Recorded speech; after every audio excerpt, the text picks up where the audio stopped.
Hi, it's Kevin Bates here, and today I thought I'd talk about an interesting event in the history of Bitcoin, which happened back in March 2013.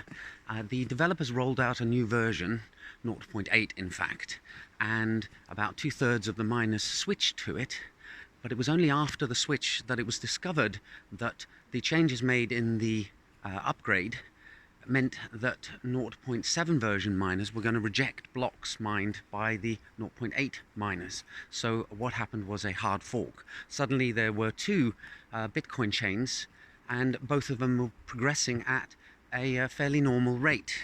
And this, of course, caused quite a bit of panic, and the instinctive reaction would have been to encourage everybody on 0.7 to upgrade to 0.8. However, the Bitcoin devs decided that the best thing to do was to actually roll back to 0.7, and they encouraged one of the biggest mining guilds at the time, which I think was called Bitcoin Guild, to downgrade as well. And that was enough hashing power to give the 0.7 fork or branch an advantage over the 0.8. And I think over 100 blocks were mined on the 0.8 chain before it finally got killed off. It was something in that region.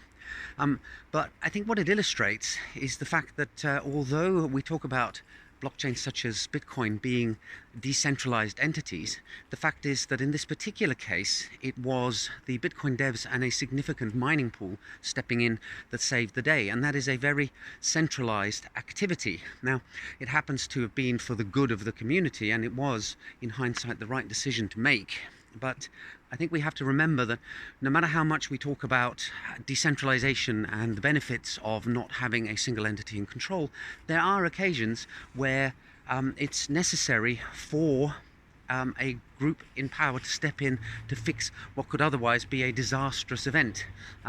Another one I can think of is the Ethereum fork, when there was the big hack of the DAO.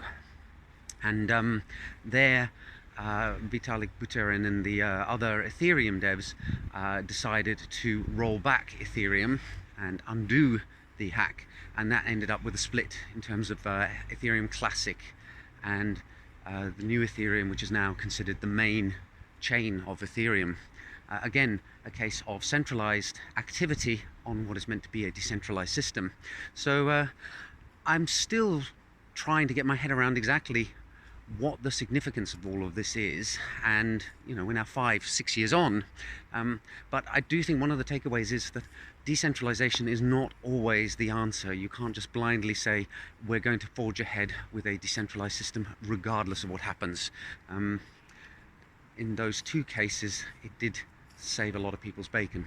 So some thoughts on centralization and decentralization, and that decentralization may not always be the answer. Hope you found that interesting. See you in the next video soon. Bye for now.